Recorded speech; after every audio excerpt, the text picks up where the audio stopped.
Eh bien, bonsoir à tous. Alors, nous avons assisté Hercule dans ses premiers pas, avec le travail sur l'innocuité, avec le travail sur le mental, où il avait appris combien les pensées peuvent être destructrices. Puis nous l'avons suivi le mois dernier dans toute la découverte de la transmutation du désir. Comment cette force puissante pouvait être transmutée d'une certaine manière pour devenir la volonté. Et puis ce mois-ci, nous allons continuer avec le troisième travail qui va nous mettre en rapport avec un signe très important pour l'humanité qui est le signe des Gémeaux. Et là, on va découvrir finalement avec Hercule la dualité.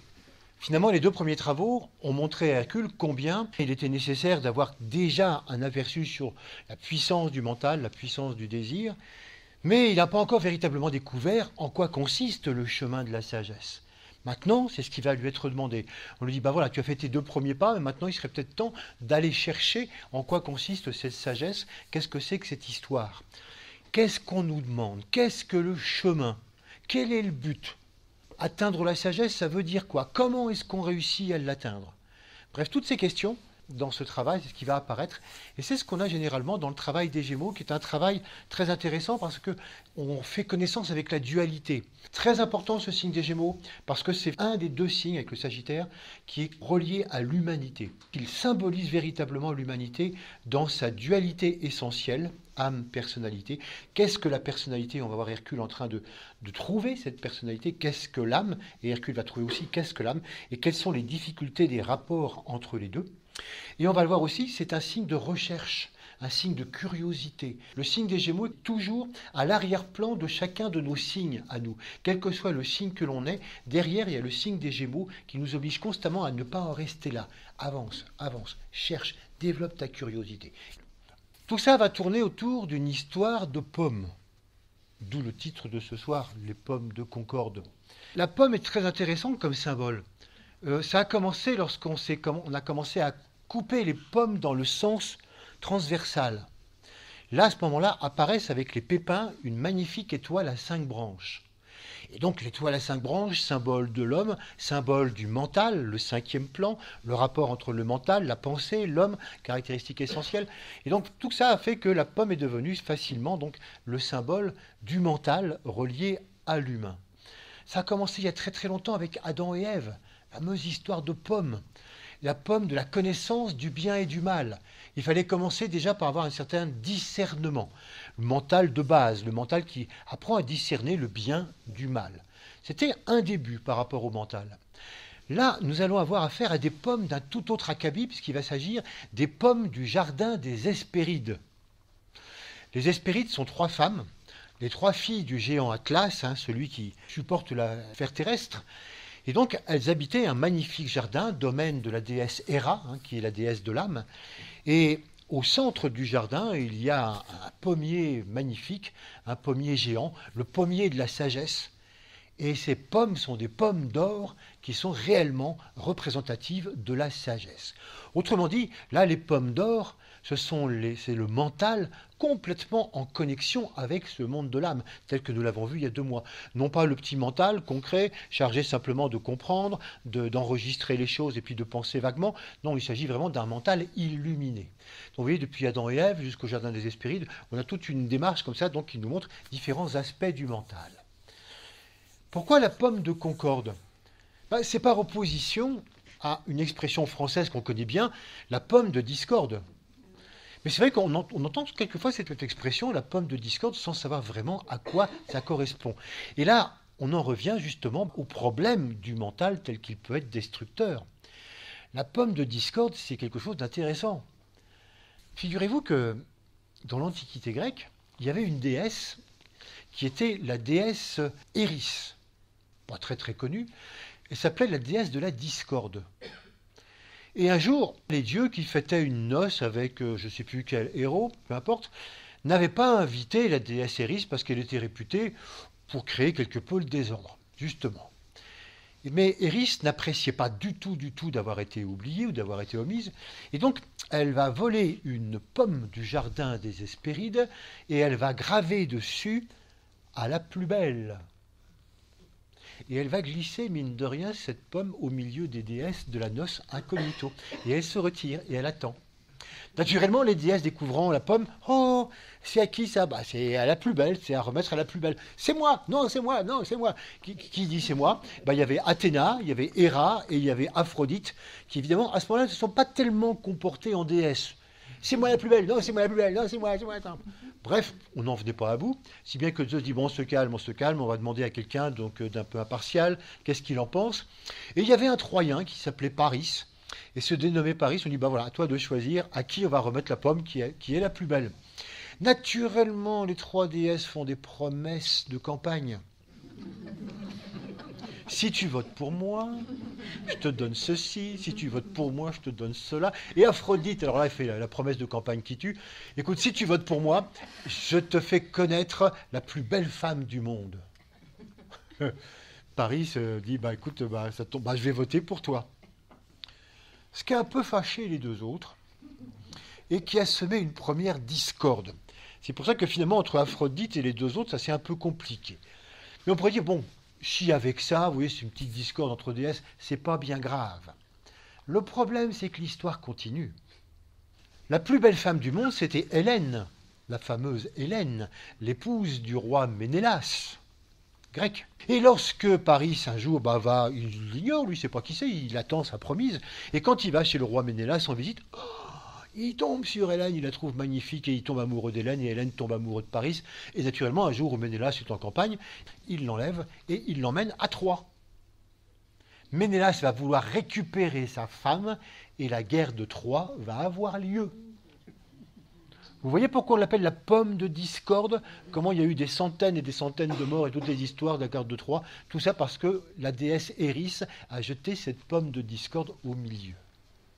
Voilà l'usage désastreux du mental. Comme nous l'avons vu il y a 2 mois, on avait vu combien les cavales, les chevaux mangeurs d'hommes pouvaient être terribles, pouvaient être destructeurs, comment nos pensées pouvaient nous détruire nous-mêmes et détruire les autres. Voilà un excellent exemple avec cette pomme de discorde. Mais naturellement, vous voyez, on a une petite palette là de l'usage du mental, depuis Adam et Ève jusqu'aux pommes des jardins des Hespérides, en passant par le côté destructeur donc de cette pomme de discorde. Mais il est bien évident, comme nous allons le voir, que si le mental est bien utilisé, si nous avançons progressivement dans l'amour, dans l'unité, ça sera véritablement des pommes de concorde, véritablement d'unité. Alors, ce travail est très très long, ce travail donc des pommes du jardin des Hespérides, parce que le signe des Gémeaux est un des 2 signes avec le Sagittaire extrêmement reliés à l'humanité. C'est vraiment dans les signes du zodiaque, il y en a 2 qui sont particulièrement reliés à l'humanité, ce sont ces 2-là. Et donc ce travail d'Hercule est peut-être le plus long qui soit, tout simplement parce qu'il va décrire en détail la quête de l'humanité vers la sagesse. Qu'est-ce que la sagesse? Qu'est-ce que l'amour? Qu'est-ce que le progrès? Qu'est-ce que l'avancement? Et comment réussir à découvrir ça? Voilà pourquoi c'est vraiment extrêmement détaillé. Donc je ne vais pas vous raconter tout le travail et l'interpréter après, on va le faire comme ça, progressivement, par petits bouts. Une voix surgit d'en haut, alors qu'Hercule était en train de se reposer de son travail réussi avec le taureau de Crète. Et cette voix dit qu'Hercule développe le pouvoir de chercher, mais qu'il développe ce pouvoir sans déception, sans déconvenue, sans découragement. Non, au contraire, que la persévérance soit véritablement évoquée, car le chemin est long. Alors l'instructeur d'Hercule lui dit, tu as entendu cette voix comme moi, que à toi de développer le pouvoir de chercher. Alors là où tu vas partir, tu vas devoir trouver le jardin des Hespérides. Elle garde un arbre, un pommier extraordinaire, le pommier de la sagesse, et tu vas devoir y chercher et y trouver les pommes qui amènent justement donc cette sagesse. Tu ne pourras pas les cueillir toi-même, ces pommes.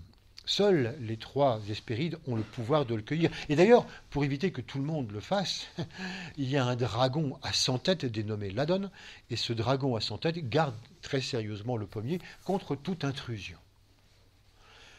Tu vas devoir faire dans ce travail face à 5 tests. Mais ça ne va pas être facile du tout. Tu devras faire attention à une force trop grande pour toi. Tu devras faire attention à des ruses trop subtil pour toi, je le crains. Mais voilà, on fait le pari que tout de même, progressivement, tu vas te rendre compte de ce que sont ces tests, même si tu t'en rends pas compte en temps réel, certainement que tu vas finir par t'en apercevoir et surtout vaincre. Mais ça, seul le temps démontrera ta possibilité, justement, à aller plus loin. Eh bien, Hercule, mets-toi en route. Hercule dit oui, très bien, j'ai compris, parfait. Simplement, quand même, une chose d'importance, où est le jardin? Vous avez oublié de me le dire, là. Dans quelle direction? Donc, où se trouve ce jardin des Hespérides? Et là, son instructeur lui dit, tu as peut-être oublié la première chose, développe le pouvoir de chercher. Donc à toi de trouver où est ce jardin. Ça fait partie justement de la recherche. Donc on ne te dit pas du tout dans quelle direction ça se trouve. Bon, d'accord, dit Hercule. Et donc il se met en route vers le nord. Et là, il cherche, il se renseigne à tout le monde. Est-ce que vous connaissez le jardin des Hespérides? Avez-vous entendu parler du jardin des Hespérides? Avez-vous une idée de ce que... Personne ne sait où il est. La plupart du temps, même les gens ne savent même pas ce que c'est ni que ça existe. Donc, il ne recueille absolument rien. Alors là, son instructeur, qui perçoit ça de loin, va demander à Nérée. Nérée, c'est un dieu marin, un vieux sage, qui a une grande capacité de se métamorphoser dans n'importe quel aspect. Il demande à Nérée, écoute, pour faire passer le premier test, veux-tu te rendre près d'Hercule et discrètement, sans lui dire naturellement où est le jardin, mais laisser dans son esprit tomber quelques renseignements, quelques aspects fondamentaux qui pourront le mettre sur la voie. Pas de problème. Nérée donc se met sur le chemin d'Hercule et qui le voit. Ah, bonjour cher monsieur, est-ce que vous connaissez le jardin des Hespérides? Et Nérée donc dit, vous cherchez pourquoi ce jardin? Ah, mais c'est parce que c'est la sagesse, et donc je cherche la sagesse, donc il faut absolument que je trouve ce jardin. Et Nérée lui dit, oui, mais peut-être que finalement, ce jardin, c'est un symbole. Il faut peut-être trouver plutôt un état d'être plutôt qu'un lieu, qu'une localité. Peut-être que finalement, ce jardin, il peut apparaître d'une manière inattendue. Et Hercule, entendant ça, dit, oui, non, c'est intéressant. Enfin bref, vous ne savez pas où il est, quoi. Là, il dit, bon. Il me raconte des histoires, là, bon. Donc, vous ne savez pas plus? Bon, tant pis. Au revoir et merci quand même. Et il continue. Naturellement, Nérée, vers l'instructeur, dit, c'est un peu loupé. Ah oui, c'est complètement loupé. Essayez une seconde fois. Nérée y retourne. Et là, donc, encore sous une autre forme. Donc, évidemment, Hercule ne le reconnaît pas. Bonjour, monsieur, vous connaissez le jardin des Hespérides? Non, je ne sais pas où c'est, mais... il y a tellement d'indications partout. Si on est capable de voir au-delà, si on est capable d'écouter au-delà des choses, eh bien, les événements, les êtres, les indications, des paroles anodines, tout ce qui peut être autour de nous peut être l'occasion d'entendre quelques indications sur l'endroit certainement où se trouve ce jardin. Et Hercule dit, et encore, j'ai encore tombé sur un farfelu. Hein? Oui, non, c'est très intéressant ce que vous dites, effectivement. Oui, il faut écouter derrière, voir derrière. Enfin bref, vous ne savez pas où il est, quoi. Non. Bon, au revoir, merci quand même. Et Nérée dit, écoute, j'essaye une troisième fois, puis on arrête. D'accord. Et là, c'est une troisième fois. Il retourne donc près d'Hercule, encore une fois, donc sous une autre forme.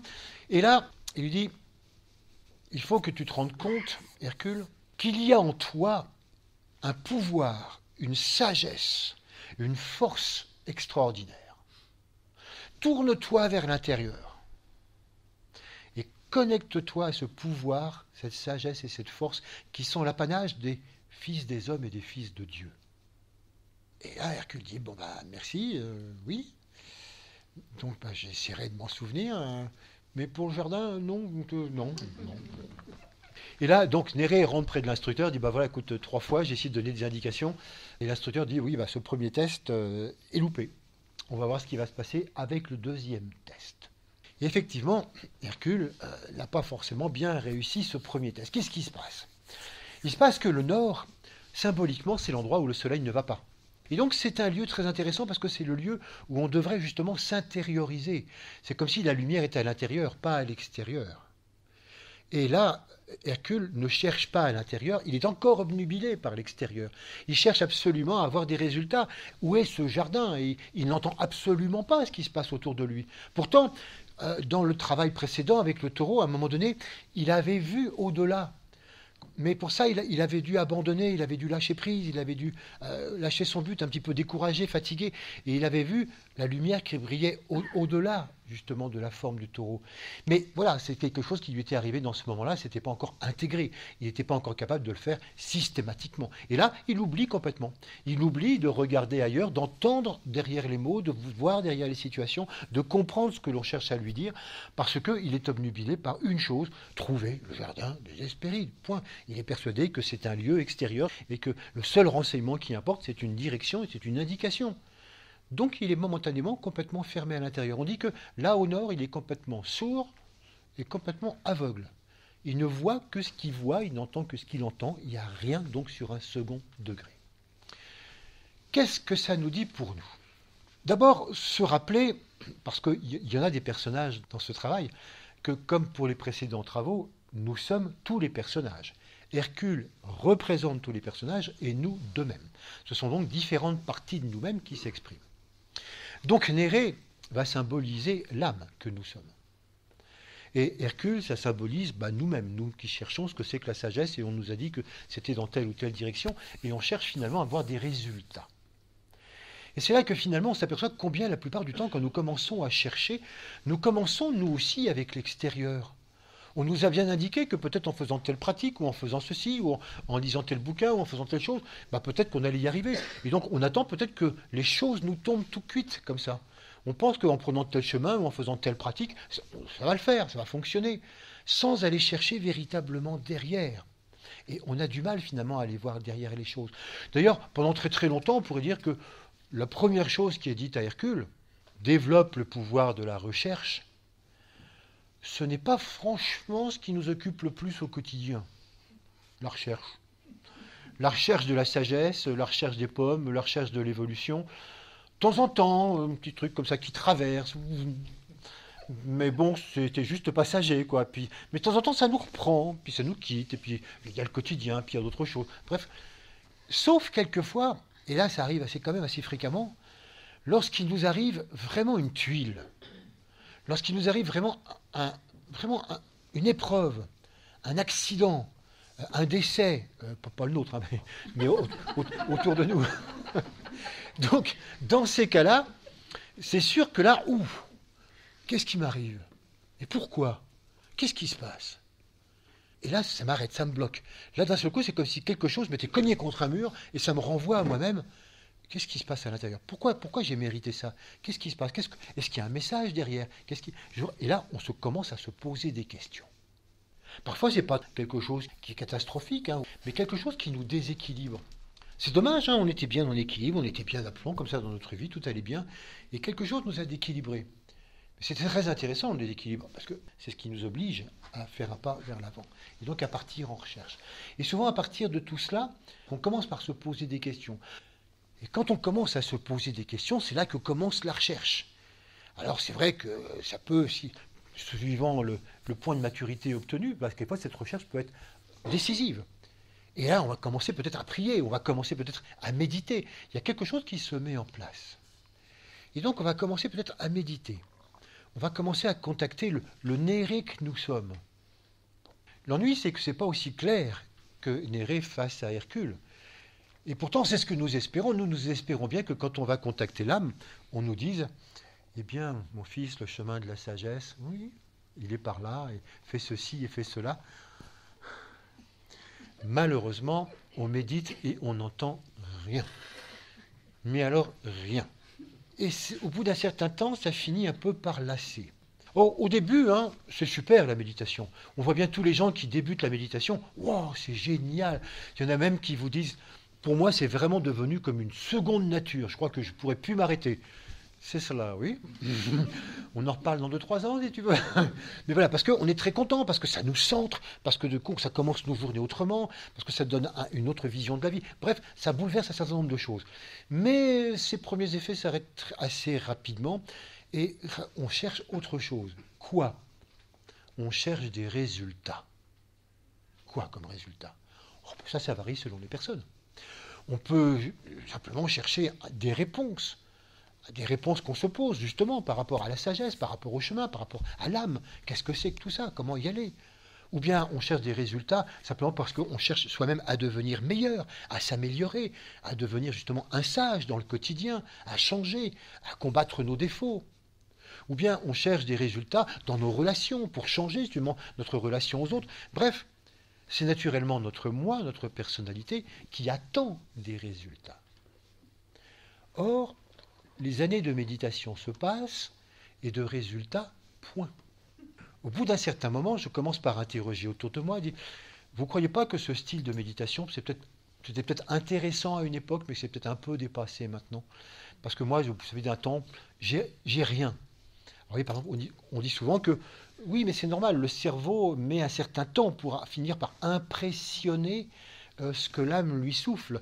Pour que tu entendes ce que Néré te dise, on dit qu'il faut au minimum 7 ans. J'en suis à 3 ans, attendre encore 4 ans, et c'est même pas sûr que ça vienne. Je sais pas si je vais avoir la patience, tu vois, ça va peut-être me tourner vers autre chose. Bon, et donc, voilà, c'est difficile. Donc on dit, mais il n'y a pas de résultat, je ne suis pas meilleur. Je me demande même si je ne suis pas pire. Parce que j'ai l'impression que des fois, ça a un peu aggravé les choses dans certains cas. J'ai l'impression que plus je médite, des fois, plus je suis intolérant par rapport à certaines choses. Donc, je ne suis pas sûr que non plus il y a des résultats très, très probants. Bref, ça ne va pas du tout. Donc, voilà. Je sens que je vais chercher ailleurs parce que j'ai vu sur Internet où il y a des tas de gens qui m'ont proposé des tas de choses. Il y a des techniques maintenant qui te promettent des résultats extraordinaires, beaucoup plus rapides. On fait des choses modernes maintenant. Enfin, voilà. Il y a vraiment tellement de choses. J'ai l'impression que rester comme ça dans la méditation, ça me paraît peut-être un peu dépassé. Évidemment. Évidemment. La méditation n'apportera jamais de résultat. Je pèse le mot résultat. Pourquoi? Parce que les résultats, par définition, sont des choses définies par la personnalité. C'est moi, en tant que personnalité, qu'est-ce que j'attends? Je vous ai donné tout à l'heure un échantillon des différents résultats qu'on attend. Et il est évident que l'âme n'est absolument pas au service de la personnalité. L'âme n'est pas là pour répondre aux demandes de résultats de la personnalité. Mais alors, est-ce que ça veut dire que la méditation n'amène rien si elle n'amène pas de résultats? Ah si. Elle amène des effets. Seulement ces effets, nous sommes la plupart du temps incapables de les voir parce qu'on est obnubilé par nos demandes de résultats. Comme Hercule, lui, le seul résultat qu'il attend de sa méditation, on peut imaginer même qu'il médite quand il va au nord et qu'il se promène comme ça. Mais la seule chose qu'il attend de Néré ou de sa méditation, c'est « Où est ce foutu jardin ?» Et toute indication qui ne répond pas strictement à ce résultat ciblé, il ne l'entend pas. Et c'est ça notre problème, c'est que nous aussi, à partir du moment où on est fixé sur un certain nombre de résultats dans notre méditation, alors très rapidement, nous serons des déçus de la méditation. Et les déçus de la méditation, au bout de 3-4 ans, il y en a à l'appel. Il y en a énormément. Parce que justement, il faut arriver à comprendre qu'il faut lâcher toute demande de résultat, toute attente de résultat. Parce que ça tourne notre esprit dans une seule et même direction qui nous empêche totalement de constater les effets.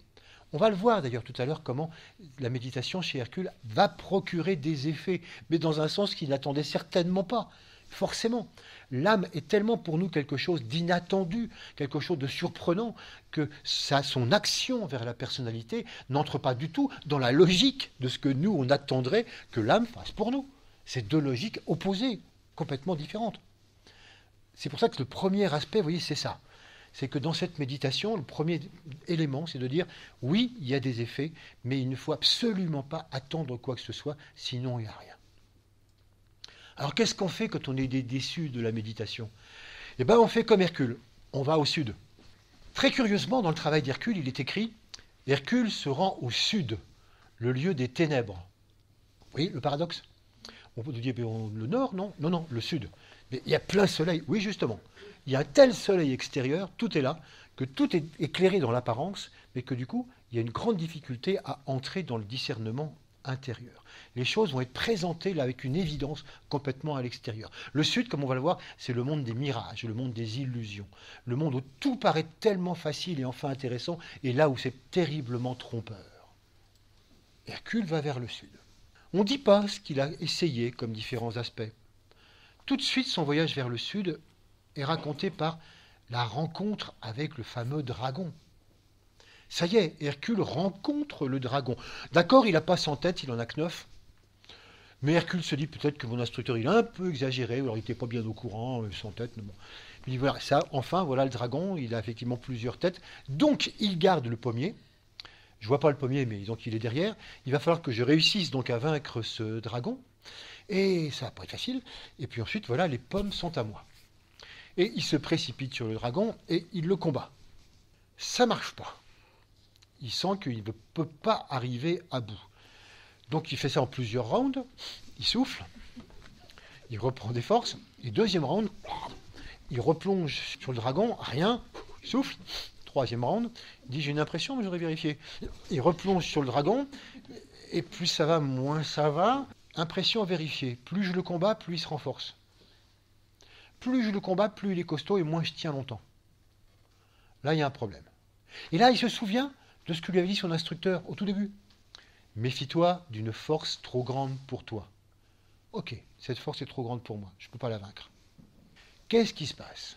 Pourquoi je ne peux pas vaincre cette force qui faut pourtant que j'y arrive puisque c'est derrière? Et là, il se rappelle ce qu'il a vu avec le taureau. Avec le taureau, il était confronté au désir. Il ne comprenait pas du tout pourquoi il n'arrivait pas à atteindre ce taureau qui le fuyait systématiquement. Et il s'était aperçu que finalement, c'était un taureau relié au désir et que son propre désir d'attraper le taureau, naturellement, faisait fuir le taureau. Et il avait dû, sans le faire exprès au début, se décentrer complètement, lâcher prise, presque abandonner. Et abandonnant tout désir, il avait pu rejoindre le taureau et s'unir à lui. Et là, il se dit, il doit y avoir quelque chose comme ça, il faut que je m'inspire du travail précédent. C'est peut-être pas le désir, c'est certainement autre chose, mais il y a quelque chose quand même de l'émotionnel. Il y a quand même un désir de combattre, il y a vraiment une émotion, il y a vraiment une recherche. Il faut vraiment que je m'y prenne autrement. Il faut à nouveau que je me décentre. Il faut que je me mette vraiment dans une unité plus grande, que je me mette vraiment dans quelque chose qui ressemblerait à une globalité, pas simplement moi et ma volonté de le combattre. Il faut que je m'élève. Ah, il faut que je m'élève. Mais oui, bien sûr. Quatrième round, il refonce sur le dragon, et là, il ne cherche pas du tout à le combattre, il le soulève. Et après quelques minutes, c'était la bonne solution, il sent le dragon faiblir de plus en plus, jusqu'à ce qu'il n'y ait plus de force du tout. Il avait vaincu le dragon. Rien qu'en l'élevant, effectivement, celui-ci se nourrissait des énergies de la terre, et naturellement des énergies d'Hercule. Plus il le combattait, plus ça le renforçait. Là, il n'a pas essayé de le combattre. Alors il se dit, bon ben voilà, c'est très bien. Et le dragon lui dit, tu m'as eu, mais on va se retrouver à la 8e porte. Prépare-toi et là, ce ne sera pas aussi facile. Bon, effectivement, donc, au mois d'octobre, novembre, nous retrouverons ce fameux dragon. Et puis, Hercule donc continue, il dit, bon, alors maintenant, c'est pas le tout, mais les pommes, où sont les pommes, où sont les hespérides, peut-être quelque part, le jardin, rien. Pas de jardin, pas de pommier. C'était pas le bon dragon, c'était une fausse piste. Tout était un gigantesque mirage, une projection. Un monde d'illusions complet. Hercule s'était fait des illusions. Il pensait déjà avoir la sagesse. Il ne touche que des illusions de la sagesse. Il pensait toucher au but de sa démarche spirituelle. Ça n'était rien qu'un gigantesque mirage émotionnel. Qu'est-ce que ça veut dire pour nous? Eh bien, ça veut dire que nous aussi, on va aller plein sud. Quand on est déçu de la méditation, quand vraiment au bout de 2, 3 ans, 4 ans, 5 ans, on n'a rien eu, entre guillemets, on n'a noté aucun effet, parce qu'on ne regarde pas les effets, eh bien on est tenté parce qu'il y a des copains qui font des tas de choses, vraiment très intéressantes. Et puis alors maintenant, dans notre monde actuel, il y a tellement de propositions de toutes sortes, que vraiment c'est extrêmement tentant. Et puis c'est plus moderne, c'est actuel. C'est quoi par exemple? Il y a plein de choses. Ça peut être par exemple le contact avec les esprits. Donc des développements de clairaudience, de clairvoyance, du channeling, de l'écriture automatique, communiquer avec les défunts. Ou alors dans une autre piste, ça peut être tout ce qui tourne autour du néo-chamanisme, le contact avec la nature, le contact avec les esprits de la nature, le contact avec les lieux sacrés, les anciens lieux sacrés, le monde des énergies. Et avec ça, c'est absolument fantastique ce qu'on peut arriver à développer. On développe une sensorialité, une perception du monde telle qu'on l'ignorait totalement avant. Ça peut être aussi donc du yoga. Ça peut être certaines formes de yoga dans lesquelles on obtient aussi quelquefois certains résultats, certaines formes de tai chi, de qigong, de méditation en mouvement, de marche dans la lumière, que sais-je. Il y a une flopée de choses. Ça peut être des promesses de méditation avec le fait d'avoir de la lumière physique en soi. En fait, on pourrait presque dire, qu'importe la technique proposée, c'est pas la technique qui pose problème, c'est la motivation. Le problème du Sud, c'est la motivation. Le Sud, c'est le lieu où on pratique toutes sortes de choses personnelles qui se font passer pour des démarches spirituelles. Et là où est le mirage, là où est l'illusion, c'est qu'on a l'impression que ce développement personnel, nous on y met l'étiquette démarche spirituelle. Ça n'a rien d'une démarche spirituelle. Alors pourquoi est-ce qu'on se trompe comme ça? Oh, c'est très simple. Tout simplement parce que tout ce que je viens de vous développer là, effectivement, c'est d'un apport tout à fait riche et réel pour la personne. Grâce à ça, la personne, dans toutes ces techniques, chacune de ces techniques apporte des choses. Mais ça peut être vraiment une vraie concentration, ça peut être un mieux-être, ça peut être mieux centré sur soi, vivre plus en harmonie avec ses énergies, être vraiment bien dans l'énergie par rapport à l'ensemble. Ça peut être mieux vivre dans la nature, voir la nature telle qu'on ne l'a jamais vue, percevoir enfin les interrelations entre tout. Ça peut être concevoir les esprits de la nature et comment ça marche, découvrir les énergies telluriques, découvrir les énergies qui existent à tous les niveaux. Ça peut être vraiment une foule de choses comme ça, qui développe véritablement donc une sensibilité, qui développe plein d'éléments positifs donc pour le développement de la personne. Mais pourquoi est-ce qu'on dit que c'est pas spirituel? Ah mais c'est très simple. Ça pourrait être spirituel. Des gens dans une véritable démarche spirituelle pourraient effectivement prendre ces mêmes techniques, mais leur motivation serait tout à fait différente. Précisons cette histoire de motivation. À partir du moment où ça m'intéresse, ça m'harmonise, ça me développe une sensorialité intéressante. Ça m'apporte plein de choses. Ça m'apporte des relations. Par exemple, j'ai travaillé dans un groupe de guérison avec plein de gens. Ah, c'est fabuleux d'avoir, il y a un lien de groupe qui se fait, c'est extraordinaire. Puis on sent qu'il y a une énergie d'ensemble qui est extraordinaire. Moi, ça me donne un sens. J'étais tout seul dans mon coin et de rencontrer des gens comme ça m'insère un petit peu avec les gens, c'est fabuleux. Absolument. Ou bien ces énergies, moi ça me scotche de découvrir ces énergies que je ne connaissais pas avant. Et les esprits de la nature, même si j'arrive pas à les voir, mais j'arrive quelquefois à les sentir, je trouve ça fabuleux d'arriver à découvrir ça. Mais ça bouleverse complètement mon processus de vision de la vie. Ça me donne un nouveau sens à la vie, ça me fait repartir, ça me recentre, ça m'harmonise. Ça m'apporte beaucoup. Et tant que ça m'apporte beaucoup, c'est du développement personnel. Et n'y voyez aucune critique de ma part. Tant mieux. N'oublions pas que le développement personnel est absolument un préalable indispensable à toute démarche spirituelle. Parce qu'il faut que la personne se développe fortement. Et c'est pour ça, comme on va le voir tout à l'heure, Hercule passe par des stades de développement personnel qui sont indispensables, qu'il va falloir lâcher à un moment donné, mais qui sont absolument indispensables. Un être appauvri ne peut absolument pas passer donc, du point de vue de l'âme. C'est la première leçon qu'on trouve dans les Gémeaux. La personnalité doit être forte et développée. Parce que la véritable démarche spirituelle, elle demande un don. C'est à la personnalité de se donner à l'âme, et non pas à l'âme de se donner à la personnalité. Et c'est pour ça que c'est tellement difficile, et c'est pour ça qu'on n'y va pas avant un certain temps. C'est pour ça qu'il faut vraiment avoir construit le moi, développé le moi, enrichi le moi de tout ça. C'est illusionné pendant des années et des vies pour se rendre compte à un moment donné, oui, et alors? Tout ça, ça mène à quoi? Moi, en tant que personnalité, je suis là, d'autant plus fort que je ne l'ai jamais été. Une démarche spirituelle, c'est ne pas acquérir des choses, c'est se donner à. Tant que je compte sur l'âme va m'apporter, Dieu va me donner, la spiritualité va me donner des choses, tant que je suis là-dedans, je suis dans du développement personnel. Il y a tellement de mystiques, même dans des grands mystiques, le tibétain nous dit par exemple, des gens qui extérieurement n'ont vraiment pas une once d'égoïsme. Vous jureriez que ce sont des êtres d'une générosité extraordinaire. Il dit, mais vous n'imaginez pas leur égoïsme spirituel. Qu'est-ce que Dieu peut m'apporter? Qu'est-ce que l'illumination peut m'apporter? Qu'est-ce que les grâces divines peuvent me donner? Tant que je suis comme ça, je suis hyper centré sur moi et je suis complètement dans l'illusion de la sagesse. Tellement loin. Complètement encore dans les mirages de l'émotionnel, de l'astral. Donc retenons ça, c'est la leçon qu'apprend Hercule. Pour aller vraiment rejoindre l'arbre de la sagesse, et on va le voir, il faut se donner. Dès que je suis toujours dans « j'attends des résultats », j'attends quelque chose pour moi, j'essaie de prendre quelque chose pour moi, développement personnel. D'où l'histoire du dragon. que Hercule n'arrive pas à vaincre et qui se renforce à chaque fois. C'est quoi ce dragon qu'on va retrouver à la 8e porte? C'est ce qu'on appelle le gardien du seuil. On va le retrouver en Scorpion. C'est tout simplement le dragon qui représente le moi. C'est le moi-je.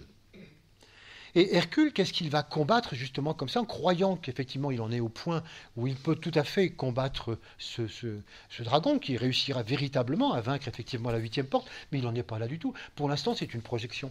Il ne se rend même pas compte qu'il se combat lui-même, en se renforçant. Et voilà pourquoi il n'y arrive pas. Plus il fait des tests comme ça au sud, plus il fait des pratiques au sud, plus il renforce le moi. Plus le moi est fort. Et il a raison de constater qu'effectivement, chaque fois qu'il combat, eh bien oui, le serpent est de plus en plus fort et qu'il ne peut certainement pas le vaincre. Et qu'il va lui falloir se décentrer, c'est-à-dire quitter justement le moi, travailler beaucoup plus sur l'unité, sur l'amour, s'élever, élever ce dragon.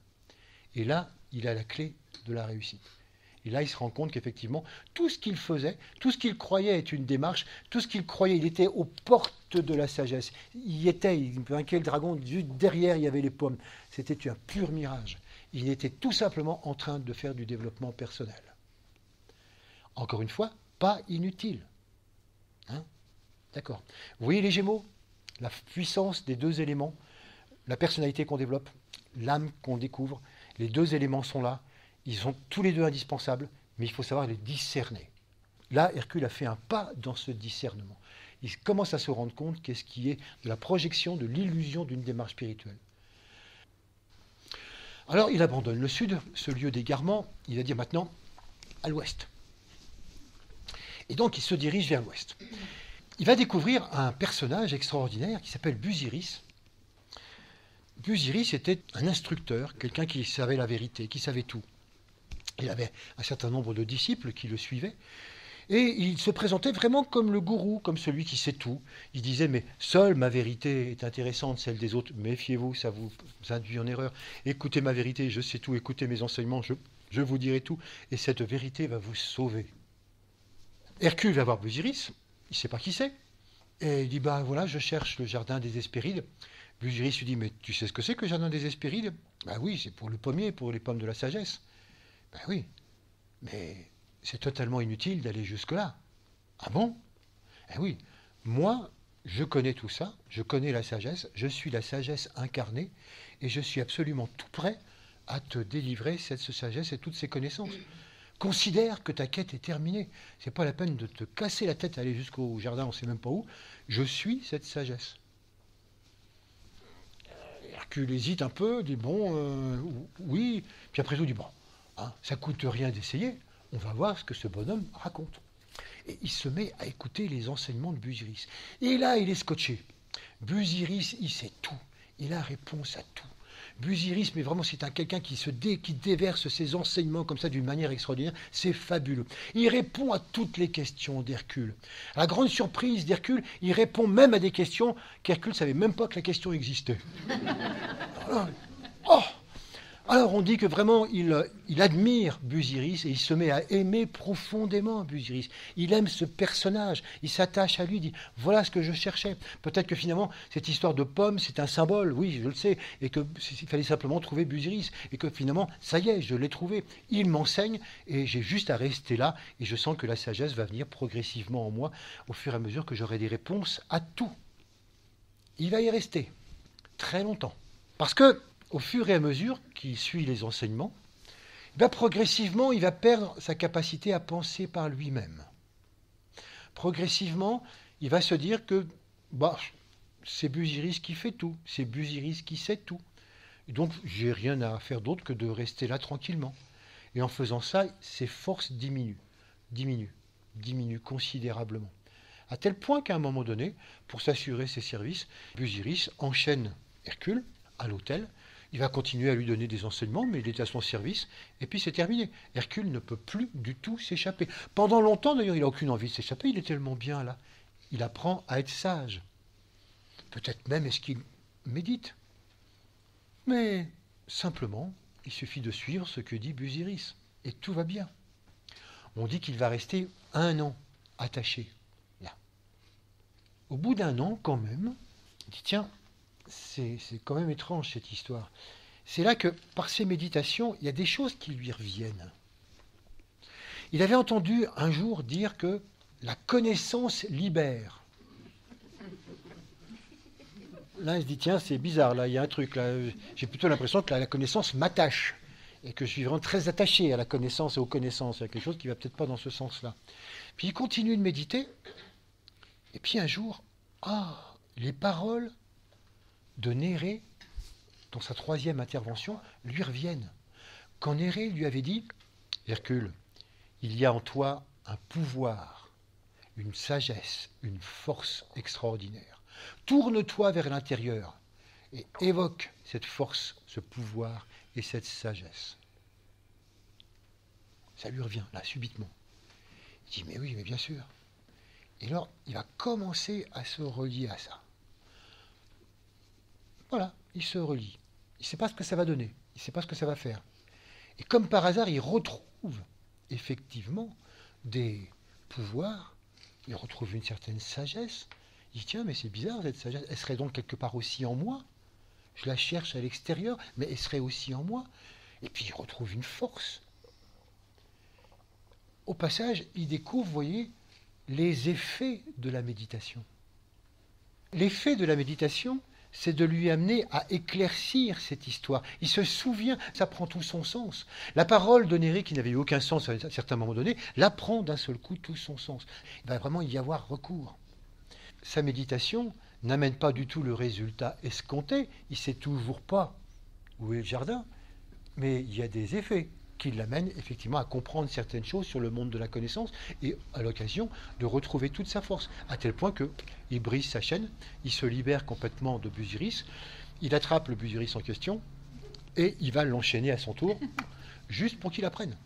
Il faut bien que ce pauvre Busiris lui-même montre combien il est enchaîné et combien il va devoir donc se libérer de cela.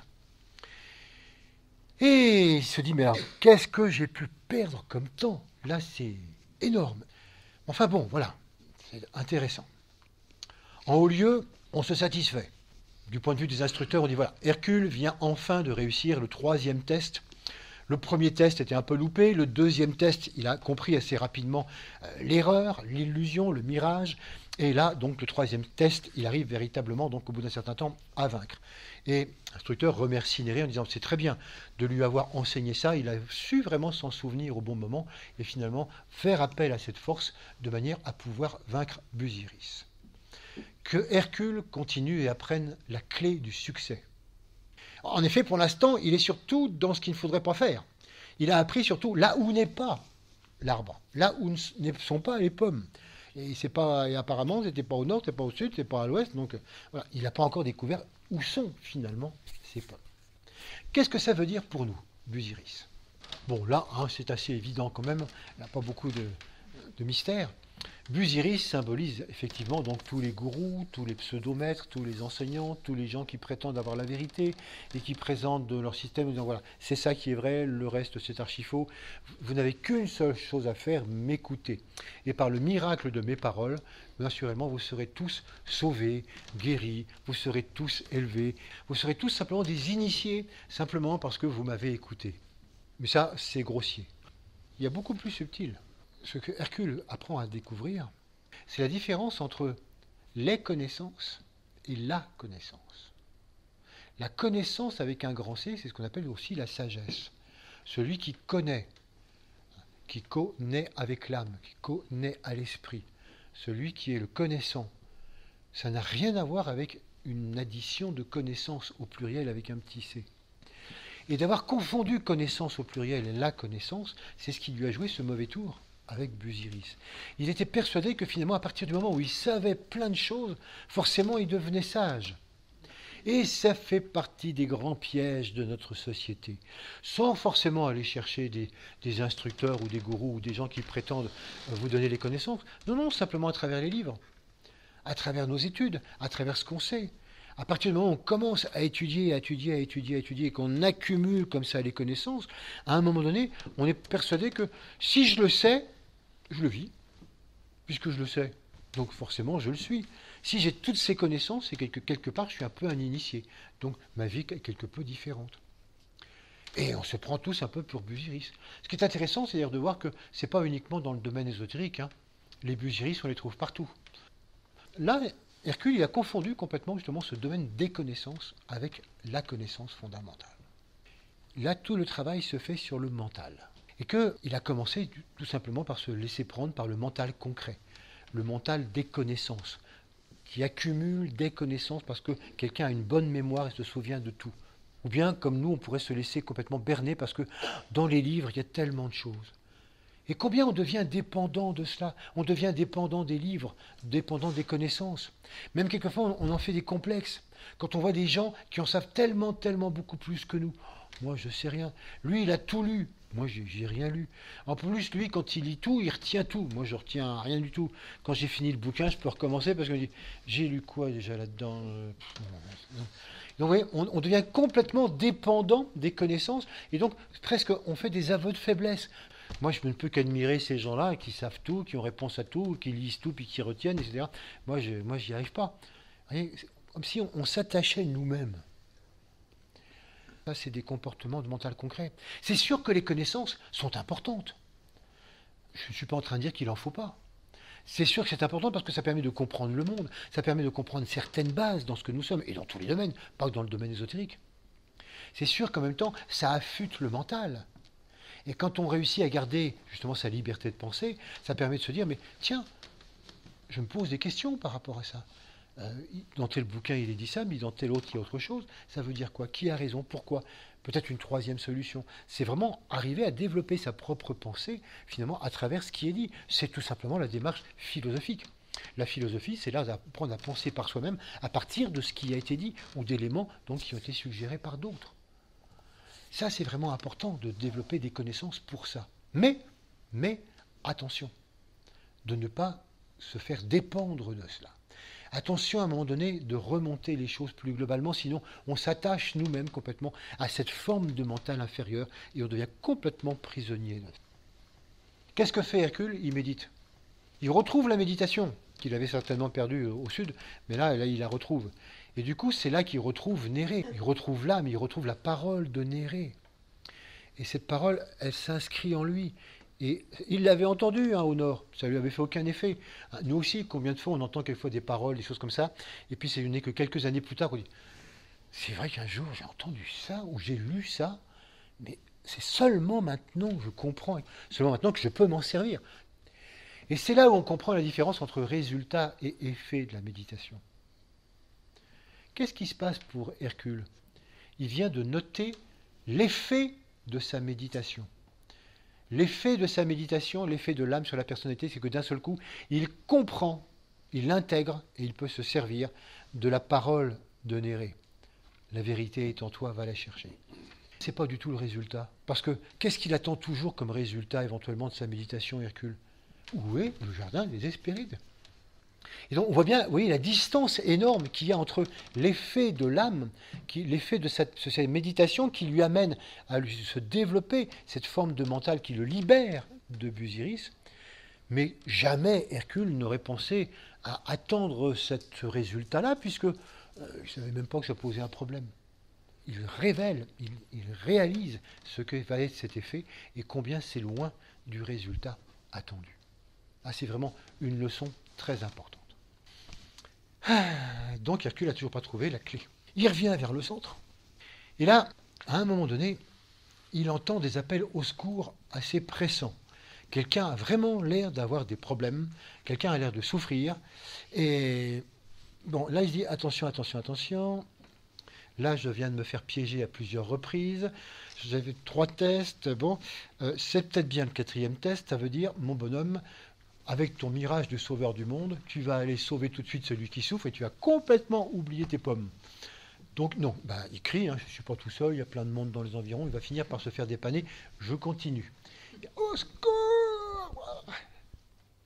Là, celui-là, il était fort. Et là, donc, les appels au secours redoublant, il dit, bon, quand même pas, je vais au moins aller voir ce que c'est. Et il va voir, et qu'est-ce qu'il découvre? Prométhée. Ah, Prométhée que nous avons vu au début de l'année. Et on retrouve le mythe de Prométhée. Je vous rappelle que Prométhée symbolise l'humain. L'humain qui avait dérobé le feu du ciel. Autrement dit, le mental. aux dieux.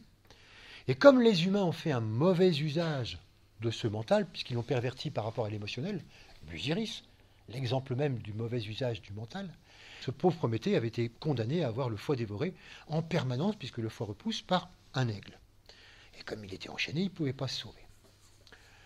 Bon, Hercule voit ça, et il voit Prométhée vraiment qui a l'air sérieusement de souffrir, il voit la situation, il se dit, bon, bah tant pis, quoi. Les pommes attendront encore un peu. Puis, après tout, je viens de perdre 1 an, je peux peut-être perdre encore un petit peu de temps pour aider ce pauvre monsieur.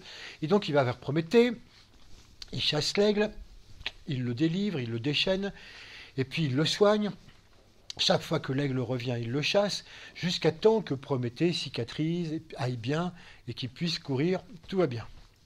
Et là, Hercule dit, bon, bah, moi je continue, j'ai des pommes là, à aller chercher. Et là, il s'en va, et il se dit à lui-même, mais alors là, c'est pas vrai, là, vraiment, là, au niveau du temps perdu. Et là, d'un seul coup, pour la première fois, d'une manière claire, il entend son instructeur qui lui dit, non seulement il n'y a pas eu de temps perdu, mais il y a eu du temps de gagner. Bon, il ne voit pas tellement, là, il y a eu du temps de gagner, il n'y a pas eu de temps perdu, bon, bah, tant mieux, en tout cas. Et bon, bah, il continue. Et puis, là, effectivement, très rapidement, il rencontre quelqu'un qui lui dit, ah oui, le jardin des Hespérides, oui, c'est par là, vers l'est. Donc vers l'est, là, tu vois la montagne qui est là, donc au pied de la montagne, il y a ce fameux jardin. Hercule, non, on n'en croit pas ses oreilles, mais il y va. Et effectivement, il y a un fléché, panneau jardin des Hespérides, ouvert, boum, boum, boum. Il rentre, passe la grille, et il découvre un jardin absolument extraordinaire. Et au-dessus de tout, il voit de loin, effectivement, au milieu du jardin, le fameux pommier, qui est fabuleux, avec ses pommes d'or. Alors, il ne voit pas les Hespérides, il personne. Dragon, bon, bah, il approche du pommier, il va bien surgir à un moment donné, il se méfie, et puis, bon, bah, apparemment, pas de dragon. Il est à 50 cm du pommier, il dit, bah, tout va bien, il va prendre une pomme. Et là, d'un seul coup, il voit Atlas, le géant Atlas, le père donc des Hespérides, qui était là en train de soutenir justement le globe. Et ça avait l'air d'être lourd, hein, il avait l'air de peiner comme ça. Mais il réclamait rien, Hercule. Contrairement à Prométhée, il ne se plaignait pas. Il n'appelait pas au secours. Il ne demandait rien. Donc voilà, il faisait son boulot. Mais alors là, Hercule est véritablement touché par ça. Il dit, mais je vous rends hommage, on avait entendu parler de vous, mais je vois que votre travail est vraiment difficile, ingrat. Soutenir comme ça le globe, c'est incroyable, quoi. Et là, Hercule, on ne sait pas ce qui lui arrive, il oublie complètement le pommier, et il dit à Atlas, mais si vous voulez, je peux vous donner un coup de main, vous relayez pendant un temps, si vous voulez, ne serait-ce que vous relever, puis vous détendre un peu. Et Atlas dit, je vois bien. Alors, il fait glisser le globe sur les épaules d'Hercule, effectivement, c'est lourd, mais ça continue de glisser, et hop, et d'un seul coup, ça glisse des épaules d'Hercule, et le globe, il tient tout seul. Hercule dit, mais c'est quoi ce gag? Où est-ce qu'il est passé, Atlas? Et d'un seul coup, il voit Atlas entouré de ses 3 filles qui arrivent avec des pommes. Eh bien, bravo, vous avez gagné les pommes. Tu as atteint le but, tu es véritablement arrivé dans la sagesse. Alors là, les 3 Hespérides, la première s'appelle Aglaé, lui dit, en lui donnant une pomme, le chemin qui mène jusqu'à nous est un chemin de service. Les poteaux indicateurs du chemin sont les actes d'amour. Seuls les actes d'amour sont des poteaux indicateurs qui te font avancer sur ce chemin. Bien. La deuxième, Érythéia, a une pomme sur laquelle il est gravé, non pas à la plus belle, mais service. Ah. Et il donne cette pomme à Hercule en disant, voilà, ça c'est la clé de tout. Souviens-t'en, n'oublie surtout pas ça. Et la troisième, Hespéris, lui donne enfin une pomme en lui disant, mais engage-toi complètement sur le chemin du service, sur le chemin de tous les vrais serviteurs.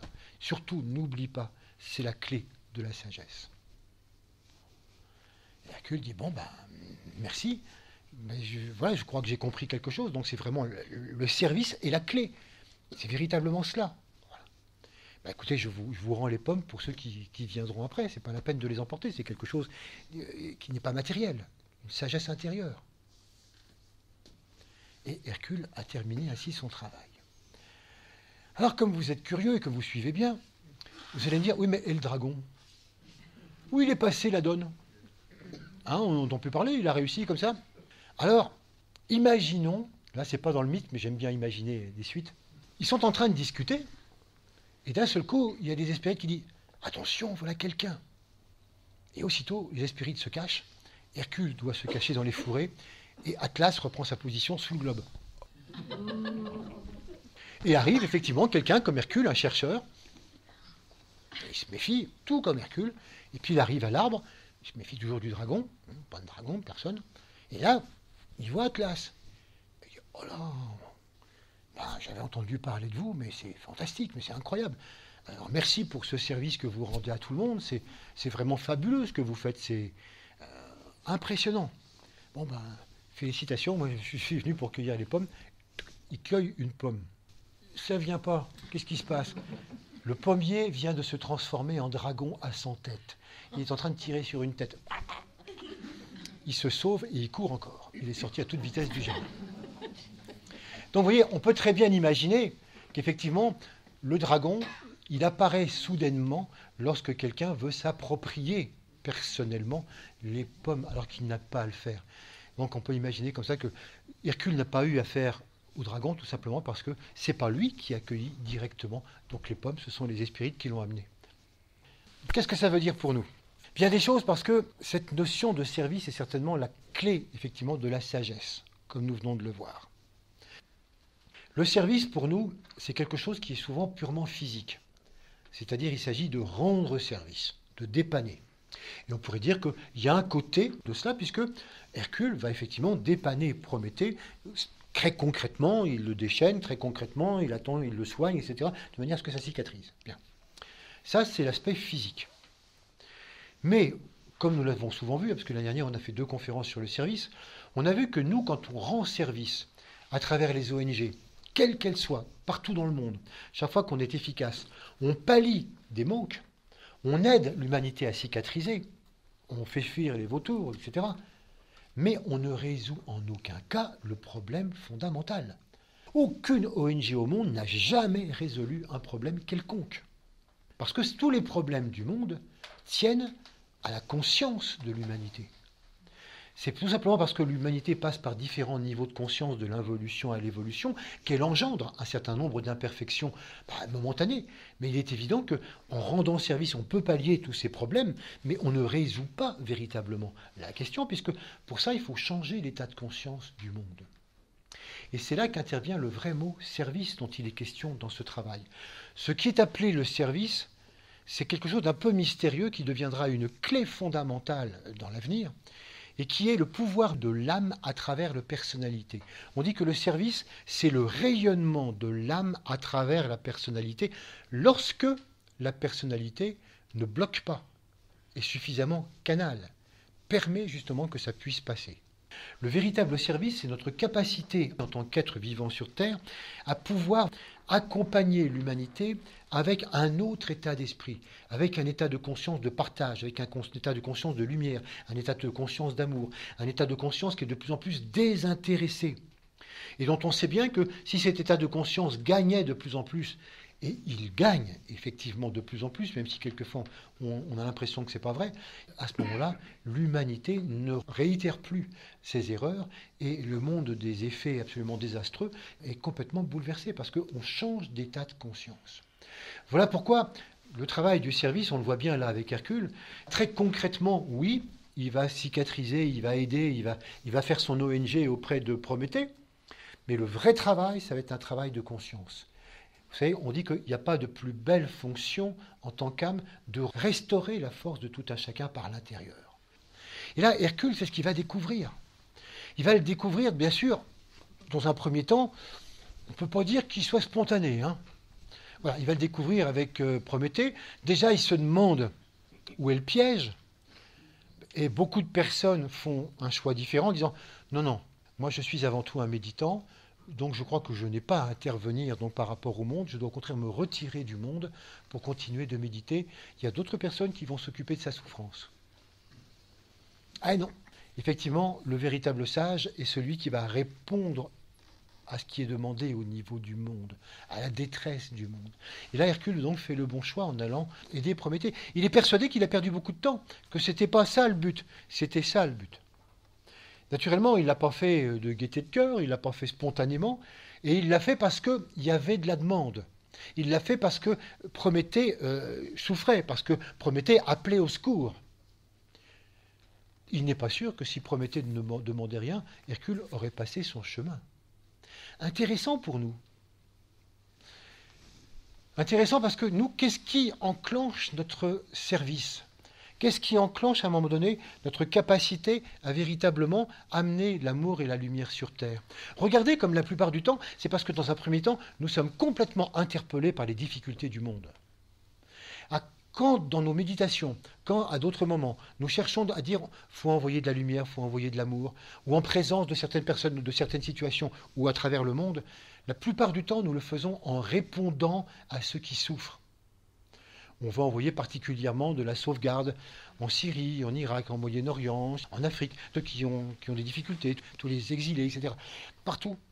Il nous viendrait beaucoup moins à l'idée d'envoyer de l'amour et de la lumière à ceux qui vont bien. Et pourtant, qui en a vraiment besoin de cette lumière d'âme? Tout le monde. Pas plus ceux qui souffrent que ceux qui vont bien. C'est forcément quelque chose de différent, avec un niveau de conscience différent. C'est une demande différente. Mais nous, quand on fait ce choix-là, on est toujours un peu comme Prométhée à répondre apparemment, pour l'instant, à ceux qui souffrent. C'est un début. C'est un bon début. Mais vous voyez, la question est intéressante à se poser, à réfléchir. Mais voilà, où va véritablement la lumière et l'amour tel que nous pouvons le percevoir? Et donc, Hercule se met véritablement sur la voie dès qu'il est dans le service, dès qu'il commence à s'oublier lui-même. Enfin, pour la première fois, il s'oublie lui-même. Il oublie sa quête. Il dit après tout, ça peut attendre. Alors que jusqu'ici, il n'a fait que penser à lui. Vous voyez ce que je disais alors à propos du développement personnel? C'est son développement à lui. C'est pour ça qu'on dit que la dernière chose qu'abandonne l'initié avancé, c'est la préoccupation de son progrès personnel. C'est la chose la plus difficile à abandonner. C'est la dernière chose qu'on lâche. On est toujours quelque peu préoccupé par dire oui, mais comment je progresse? Est-ce que je progresse? Est-ce que ça va? Pas. On va y revenir. Donc, Hercule, là, il oublie. Il dit ce qui est important, c'est l'autre. Et comme Prométhée symbolise l'humanité, c'est comme si Hercule se disait bon, écoute, l'important, la sagesse attendra plus tard. Il y a vraiment des choses à faire par rapport à l'humanité. Il faut se retrousser les manches et on y va. Et là, il gagne du temps. Il n'en perd pas. Et lorsqu'il va se trouver face à Atlas, et alors là, c'est encore plus impressionnant, il est à 50 cm du but. C'est-à-dire, il y est arrivé. Et qu'il oublie complètement et spontanément par rapport à quelqu'un qui ne demande rien. Et naturellement, Atlas ne symbolise pas simplement l'humanité, mais la Terre tout entière. Tous les règnes, minéral, végétal, animal, humain, déva. Tout le monde est concerné, c'est ce qu'on appelle les terriens. D'un seul coup, spontanément, il va aider les terriens, alors qu'il ne demande rien. Il sent que là est véritablement sa place, alors qu'il était quasiment arrivé au but. Là, c'est la sagesse suprême. Là, il atteint véritablement le but. Là, il a vraiment aidé sans distinction, sans savoir si ce sont des gens qui ont besoin ou pas besoin, selon les distinctions personnelles, individuelles, émotionnelles. Là, véritablement, il offre complètement cette aide par rapport à la planète. Et naturellement, il a la sagesse. Ça y est, il a atteint le but. On lui offre complètement les pommes de sagesse. Et là, il découvre quelque chose d'extraordinaire. C'est que atteindre la sagesse, ce n'est pas du tout développer certaines connaissances, certaines pratiques, certaines choses. Atteindre la sagesse, c'est atteindre l'état dans lequel, spontanément, on est dans le soi et qu'on peut servir l'humanité. On quitte complètement ce que j'ai défini tout à l'heure comme l'égoïsme spirituel pour servir le monde. On est là à la disposition de l'ensemble. Finalement, c'est ça qui compte. Nous, humains sur Terre, on l'a vu, on est uniquement venus pour ça. On n'est pas venu, soi-disant, pour se parfaire, pour obtenir je ne sais quel paradis. Non, non, on est là pour construire un paradis sur Terre. Et quand on comprend ça, c'est là qu'on a toutes les clés de la sagesse.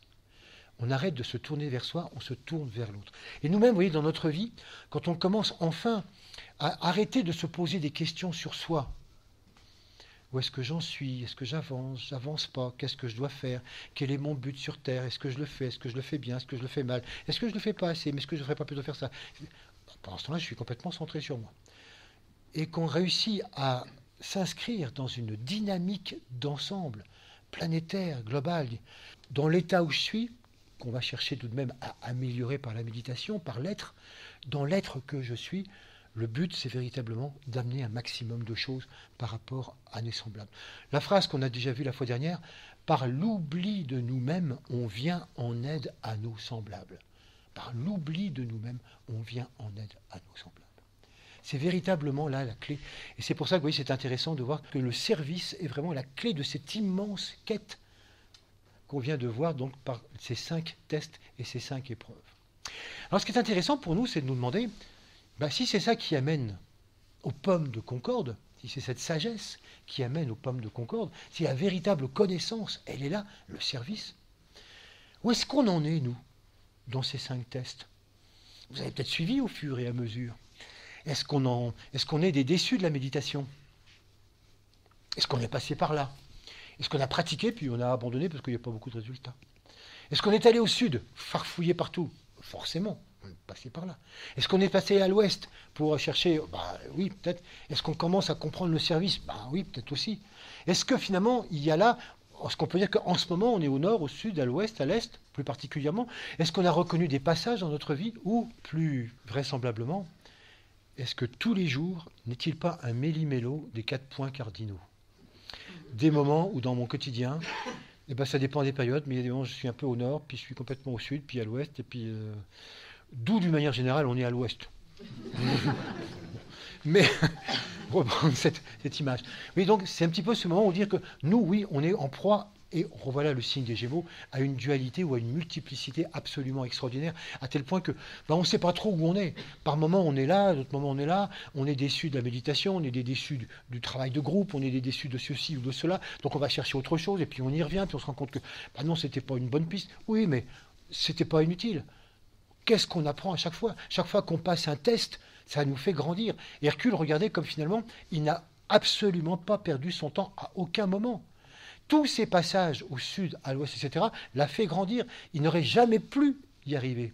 Regardez par exemple, il n'aurait jamais pu aider Prométhée s'il n'était pas passé au vent avant chez Busiris. Pourquoi est-ce que Prométhée est attaché et qu'il est puni? À cause du mauvais usage du mental par l'émotionnel. Et c'est précisément ce que Hercule a compris en restant 1 an chez Busiris. Il s'est rendu compte combien Busiris utilisait le mental concret complètement au profit personnel, pour en savoir plus pour lui, parce que ça lui faisait du bien. Et ayant compris ça, il peut délivrer Prométhée, qui correspond à exactement cette même problématique. Donc il n'y a jamais eu perte de temps. Même au sud, il a appris, il a grandi, il a appris à distinguer les choses qui sont pour soi et les choses qui sont par rapport à l'ensemble. Autrement dit, ce passage du nord au sud, à l'ouest, à l'est, fait partie de la quête fondamentale de tout un chacun. Et nous, ce qu'il faut qu'on arrive, c'est à se rendre compte qu'est-ce qu'apporte chaque élément. Et simplement se dire que la fin de l'histoire, ou la direction vers laquelle nous devons aller, à travers nos différentes explorations, c'est d'aller vers le service. Je vous rappelle, juste pour finir, cette parole que je vous ai déjà citée, mais qui montre bien la moralité de cette histoire. On dit que le maître de sagesse, ce n'est pas quelqu'un qui sert parce qu'il connaît, parce qu'il a la connaissance. C'est quelqu'un qui connaît parce qu'il sert. Je vous propose de méditer là-dessus.